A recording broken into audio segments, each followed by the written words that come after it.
그래서 FOMC 이후에 이 랠리를 네. 썸머 랠리를 얼마나 즐길 수 있을까라는 것인데 근데 이게 사실은 우리가 단체 김칫국 마시는 걸 수도 있어요. 네. 그래서 냉정하게 하나하나씩 분석을 하기 위해서 오늘 투데이 인사이트 시간을 마련을 했는데요. 네. SK증권 지식서비스 부문장이신 최석원 부문장 모셨습니다. 어서 오십시오. 네, 안녕하십니까. 제가 예전에 같이 또 모시기도 했었던 센터장님이신데 그러셨군요. 채권 전문가시거든요. 그렇습니다. 바로 직설적으로 여쭤보겠습니다. 어때 FOMC 어떻게 보셨어요? 예, 뭐 여러 가지 좀 긍정적인 부분이 있었던 것 네. 같아요. 제가 그 기자회견을 이렇게 뭐 다 제대로 알아들었는지 모르겠으나 네. 어쨌든 보면서 좀 몇 가지 이 인상이 깊은 게 있었는데 그 중에서도 대표적인 건 어쨌든 이 속도라는 게 이렇게 계속적으로 그러니까 빠르게 가는 것만이 정답은 아니고 네. 어찌 보면 지금까지도 빨리 해왔고 앞으로도 계속 하겠지만 앞으로는 어찌 보면은 이 페이스를 조절해야 될 수 있는 그런 어떤 데이터상의 변화들이 나타날 수 있다라는 생각을 좀 갖고 있는 것 같아요. 그래서 이제 시장 입장으로 보면 어제 뭐 환호를 했고 제가 보기에 지금까지 요 몇 달 동안 그런 얘기를 안 하셨거든요. 네, 주로 맞아요. 어떤 얘기였냐면 경기가 좀 나빠지더라도 우리는 일단 인플레이션 잡아야 되겠다. 이게 좀 더 앞으로 강조됐다면 이제는 좀 올려놓은 상태니까 그 효과가 어떻게 되는지도 보면서 페이스를 좀 조절할 수 있겠다는 생각을 갖고 있는 것 같아요. 이건 분명히 뭔가 몇몇 가지 부분에 있어서는 좀 본인들이 하고 있는 액션이 실질적으로 물가에 긍정적인 영향을 미쳤다라는 그런 자신감도 좀 갖고 있는 것 같고 시장의 반응을 보더라도 이 과정을 통해서 실제로 물가가 낮아져 주기만 한다면 연준이 좀 신뢰를 회복하는 데도 상당한 도움이 되지 않겠느냐. 네. 물론 아직까지 걸림돌들이 좀 있죠. 그렇습니다. 예를 들면 물가가 낮아지기만 한다면 그렇습니다. 그렇죠. 그러니까 그 부분이 좀 확인되고 하는 것들은 이제 시간에 걸쳐 나올 텐데 당장 이제 8월 달에 나오는 7월의 물가라든지 이런 예. 것들은 좀 낮아질 거예요. 네. 지난달보다는 분명히. 저희는 좀 고비가 되는 거는 한 9월 물가. 그래서 이제 이게 한 9월, 10월 정도 이제 이 견해가 형성이 될 텐데 예. 그 물가가 상당히 좀 어떻게 나올까가 좀 고민입니다. 여기에서 어떤 큰 무리 없이 시장의 기대를 만족시키고 연준이 우리가 생각한 것 이상으로 막 그 금리를 올리는 이런 새로운 의사결정을 내린다는 그런 가능성도 물론 아직 남아 있는데 예. 어쨌든 그 전까지는 시장이 조금 좀 안도하고 갈 수 있는 이런 분위기를 형성해 주지 않았나 이렇게 생각합니다. 걸림돌 말씀을 하셨는데 물가를 지적하셨습니다. 네. 유가랑 에너지 가격 들썩이고 있고 그쵸. 예, 간밤에 유가까지 떨어졌으면 진짜 더 좋았을 텐데 그래서 이 방향성을 예측하는 게 중요할 것 같습니다. 8월에 오펙 플러스 회의, 유럽의 천연가스 이슈 뭐 이런 것들이 산적해 있는데 유가가 또 안정을 찾아야 이 걸림돌인 물가 이슈도 좀 잠잠해지지 않겠습니까? 네. 예. 예. 유가를 비롯해서 원자재 가격이 움직이는 게 사실은 지금 어찌 보면 제일 모두 다 불편해하는 부분이죠. 그렇죠.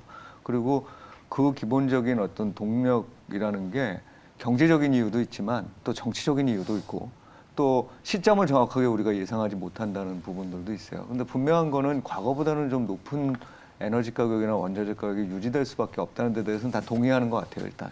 그것도 컨센서스로 형성되어 있는 것 같아요. 문제는 여기서 더 이제 뭔가 상승 모멘텀을 확확 받아갈 수 있느냐. 물론 그럴 수도 있죠. 예를 들면 뭐 새로운 전쟁이 일어난다든가 아니면 중동 지방의 지정학적 리스크가 예. 더 커진다든가 이렇지만 양쪽 다 사실 이 에너지라든지 원자재를 무기화시키는 쪽이나 그거를 받아들여서 사야 되는 쪽이나 다 약점과 강점이 있거든요. 그렇죠. 그 공급하는 쪽이 다 강하지만은 않아요. 뭐냐면 이 친구들은 다 대부분 보면 이 에너지를 팔아서 버는 돈이 전부기 때문에 그렇죠. 에너지 파는 데서 수요가 줄어들어서 삐끗하면 사실은 전체적인 경제에 영향을 미치는 구조입니다. 그래서 그 적정 균형점, 가급적이면 높았으면 좋겠으나 그럼에도 불구하고 수요는 아주 크게 건드리지 않는 수준을 지금 계속 서로 재고 있을 거거든요. 그래서 지금으로서는 뭐 전쟁도 지속되고 있고 그것 때문에 나타나는 폭풍들도 또 여전히 뭐 우리가 불안해하지만 어쨌든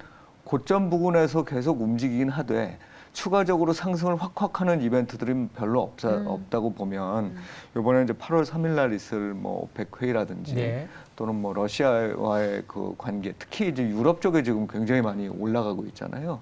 근데 유럽 쪽에 천연가스 가격이 올라가고 있는데 이런 부분들도 어쨌든 수요를 줄이는 방안으로 대응을 시작하려고 할 거예요. 그러면 경제는 좀 충격을 받지만 어쨌든 전반적인 대응 능력은 길게 놓고 보면 나아질 거기 때문에 이 에너지 시장 쪽에서의 어떤 부담이나 이런 것도 이전에 비해서는 조금은 줄어있는 상황이다. 그래서 이게 지금 요 베어마켓 랠리 아까 말씀하셨는데 네. 그런 랠리를 조금 더 지속시킬 수 있는 그런 어떤 배경으로 작용할 거다 이렇게 생각이 듭니다. 근데 한편으로는 어제 기자회견에서도 이제 그 파월 연준 의장이 뭐 약간 거리를 두긴 했지만 경기 침체에 대한 리스크를 자꾸 기자들이 얘기했을 때 네. 자기는 그렇게 보지 않는다라는 얘기를 네, 했거든요. 네, 네. 근데 어제 이제 월마트 같은 경우에는 뭐 쇼크가 나왔습니다. 네. 근데 실질적으로 월마트의 이제 실적을 보면 소비자들이 조금은 실질 소득이 감소한 거를 충분히 네. 반영하고 있구나 이런 네. 얘기들이 나오거든요. 근데 또 그래서 경기 침체 리스크라든지 빅테크 실적에 갈리는 거를 여쭤보려고 했는데 바로 전에 지금 뭐 CNBC에서 속보가 나왔는데 조men친 민주당 의원이 이 BBB 법안에 대한 합의점에 도달했다라는 얘기가 나오더라고요. 네, 이게 아마도 경기 침체 리스크가 커졌기 때문에 조men친 의원도 그렇게 나오지 않았나 싶은데 네, 네. 어떻게 바라봐야 될까요? 그렇죠. 기본적으로는 경기가 지금 좋은 건 아니에요. 그러니까요. 다 나쁩니다. 이거를 침체로 우리가 정의할 거냐 아니냐의 문제고 네. 사실은 연준도 마찬가지로 경기라는 게 계속 고공행진할 수는 없어요. 물가가 그렇죠. 높고 그거를 잡아야 되는 과정에 당연히 경기는 타격을 받을 텐데 그 타격의 정도가 어디냐. 그래서 저는 사실 이제 뭐 저도 나와서 얘기를 하기도 하고 많은 분들이 얘기를 하시는데 통일된 정의가 별로 없습니다. 침체라는 데 대해서. 뭐 가장 아주 기계적인 것은 뭐 2분기 연속 마이너스 성장이다 이렇게 얘기를 기술적으로. 하지만 그렇죠. 예를 들어서 예. 0.1% 성장을 한 4분기, 5분기 계속 한다면 이거는 침체가 아니냐. 그러니까요. 그러니까 이건 사실은 어떻게 이걸 바라보느냐의 문제예요. 그러니까 감내할 수 있는 정도냐. 그러니까 침체를 우리가 우려하는 거는 그 침체기에 나타나는 여러 가지 소비라든지 투자의 둔화가 향후 이 전체 경제를 갉아먹는 것 때문에 그런 일이 벌어지지 않도록만 해야 되겠다는 거거든요. 근데 그런 면에서 보면 사실 미국은 침체는 아니에요. 제가 보기에 침체는 아니고 특히나 고용시장 쪽에 이렇게 괜찮으면서 침체가 나타난 적이 사실 과거에는 한 번도 없었다. 그렇죠. 제가 보기에도 한 번도 없었다. 그래서 지금은 분명히 침체가 아니고 수요가 좀 둔화되는 상황이고 이게 이제 아마 이 파월도 그렇고 U자로 이렇게 만들고 싶어 할 거예요. 네, 완만하게. U자로, 네, U자로 이렇게 만들고 싶어 하고 이제 중요한 거는 이게 칼날처럼 한번 확 꽂히지 않게 만드는 거거든요. 그래서 U자로 이렇게 회복해 나가는 게 계획이라면 지금까지는 그게 지금 진행이 돼 있다. 예, 그리고 그렇죠. 그거를 지금 망칠 수 있는 거는 9월 달 뭐 물가 이런 것들이 어떻게 되느냐의 문제이기 때문에 그런 부분들만 잘 넘어간다면 U자로 갈 거고. 근데 단지 이제 우리가 하나 생각을 해야 될 거는 그 U자로 갈 때 U자로 이렇게 간다고 그럴 때 그럼 주식시장은 먼저 막 움직이겠죠. 그렇죠. 움직이는데 그게 예를 들어서 이 속도가 충분히 빠르지 않으면 다시 돌아왔다 가고 하는 일들을 반복할 수 있다. 그렇죠. 그래서 이제 그런 부분에 우리가 주의를 하자. 그런데 고점에서 잡았을 때는 또 한동안 고생할 수 있기 때문에 이거를 잘 봐가면서 예전처럼 유동성하고 경기도 다 좋아지는 측면에서 무조건 사두면 잠깐 조정받고 계속 올라가는 이런 상황은 아니라는 아니다. 거예요. 그래서 지금이 이전보다 훨씬 투자하시는 분들 입장에서는 가격이 싸져서 안정적인 부분은 있으나 변동의 흐름으로 보면 상당히 이 불편할 수 있는 상황이 있으니까 이제 그런 것들을 잘 대비해서 지금 해야 되는 그런 네. 상황이라고 봐야 되겠죠. 그래서 지금 투자자분들도 오늘 만약 많이 오르면 당분간은 오늘이 마지막 기회가 아닌가 팔 수 있는 그런 문제 제기들을 근데 이제 하고 계십니다. 그런 부분들 아까 이제 경기가 U장이게 되면 주가가 먼저 움직인다라는 거는 또 한편으로는 실적 시즌으로 치환해서 보면 네. 안 좋아지는 실적은 이미 반영한 거 아니냐. 그렇습니다. 그리고 앞으로 네. 우리가 안 좋아지는 것보다는 좀 나아지는 거에 베팅을 하자라는 시각이 확산될 수 있는데 우리나라도 지금 본격적으로 실적 시즌이 시작됐지만 생각보다 괜찮다라는 얘기들이 나오고 네, 네, 있긴 네. 없거든요. 그러면 이미 선반영된 건지 아니면 다시 이제야 다시 어닝을 하향 조정시키면서 네. 교정을 다시 좀 빠뜨리는 건 아닌지 이게 좀 걱정이 되긴 해요. 예. 네. 뭐 선반영이라는 거는 뭐 우리가 컨센서스를 보는 이유도 네. 사실은 컨센서스 자체가 선반영도가 어느 정도쯤 되냐를 보는 거니까 그렇죠. 예, 컨센서스가 형성이 돼 있고 컨센서스보다 괜찮은 결과들이 나온다는 건 분명히 뭐 좋은 시그널이라고 생각을 하고 있어요. 네. 생각보다 나쁘지 않다는 거잖아요. 그렇죠. 미국에서도 보면 뭐 기업별로 좀 갈리긴 합니다만 오늘 아침에 보니까 이제 그 발표된 이 기업들의 한 70% 정도는 예상보다는 나았다는 거거든요. 맞아요. 예. 예상보다. 뭐 안 좋은 데들이 또 있습니다. 있긴 있습니다만 어쨌든 한 70% 예상보다 나았다는 얘기인데 이제 문제는 하반기에 이 기대가 형성되는 과정들을 우리가 보면 우리 뭐 오랜 기간 보셨겠지만 이게 나빠질 때는 더 나빠진다고 보고 그쵸. 좋아질 때는 더 나빠진다고 더 좋아진다고 본다는 거예요. 그래서 더 좋아진다고 보는 게 먼저 주가를 올린다면 실제로 예를 들면 3분기의 실적이 하향 조정이 된 이후에 이게 더 뭐 그거보다 낫기 때문에 좋아진다 이렇게 보기보단 제가 보기엔 시장은 이미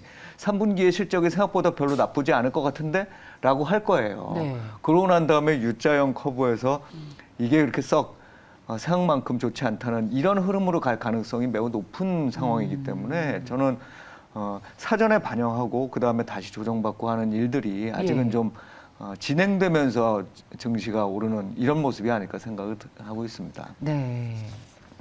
그러면 결국에는 지금 저희 투자자분들도 이런 네. 날은 그 채팅창에서 엄청 활발하게 토론들을 하시거든요. 그러시죠. 네. 지금이 팔 마지막 기회냐? 다들 그렇게 얘기하니까 아니 지금이 바닥일 수 있는데 왜 다들 팔려고 해? 네. 라는 분들도 있습니다. 그리고 오늘 이렇게 환호를 했더니 단체 김칫국들 마시고 있다. 아, 그러니까 이제 베어마켓이 이제 초입이냐? 그렇죠. 네네. 아, 베어마켓 랠리라고 하죠. 예. 아니면 뭐 이미 반등이 나와서 네네. 이걸 기대하고 올라왔다라고도 볼 수 있는데 예. 이 다음 주는 또 8월이지 않습니까? 네. 그렇습니다. 어떻게 바라봐야 될지. 예. 뭐 말씀드린 대로 경기가 이렇게 그 완만한 회복 완만한 정도 U자. 잘 돼야 완만한 회복 정도라면 사실상 이거를 추세 상승이 언제 시작될지를 누구도 이거 장담해서 얘기할 수는 없어요. 그런데 이제 많은 분들이 그 베어마켓 랠리가 어느 정도 진행될지에 대한 관심들이 많으신 거잖아요. 네. 그 결국 우리가 볼 수 있는 건 과거뿐이 없어요. 그럼 이제 과거의 사례들을 보면 저점 대비해서 15% 이상 오르는 베어마켓 랠리들도 꽤 있습니다. 그래서 실제로 그게 언제 또 많이 나타나냐면 바닥권 근처라고 사람들이 느낄 때 그런 현상들이 나타나서 예. 실제로 이번에도 보면 뭐 미국에서는 한 10% 이상씩 올랐죠. 나스닥 같은 경우는. 근데 우리나라 같은 경우는 아직 그거보다는 좀 덜 오른 상황인 것 같아요. 그래서 네.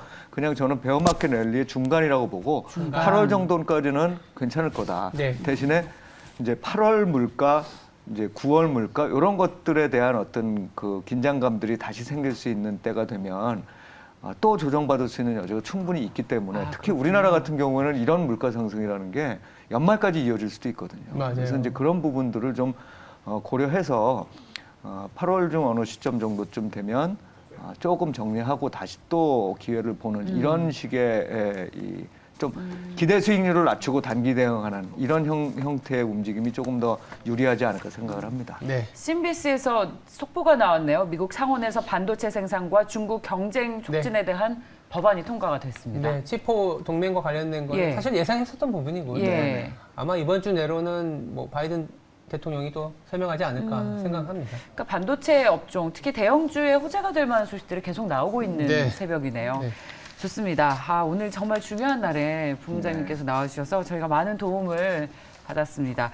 자, 혹시 또 뭐 마지막 질문하실 거 다 들으신 아니요, 이거 거죠? 속보가 이렇게 깔린 예. 김에 예, 네. 좋아요. 네. 예. 혹시 반도체 이거 치포 동맹 동맹에 어떻게 대해서. 바라봐야 될지. 예, 기본적으로 뭐 참 이 어려운 부분이에요. 그러니까 이 우리나라 이 반도체 업체들한테 좋은 점이 분명히 있는데 네. 항상 거기 뒤따라 있는 게 지금 중국이죠. 중국과의 갈등. 그렇죠. 그러니까 우리나라가 지금 이제 새 정부가 들어서면서 전체적인 큰 그림은 잡은 것 같아요. 네. 근데 중국 입장에서는 아직도 자기들의 그렇죠. 어떤 기술적 경쟁력이 높지 않다고 생각하기 때문에 예. 우리나라도 그걸 지렛대로 이용하고 있는 것 같거든요.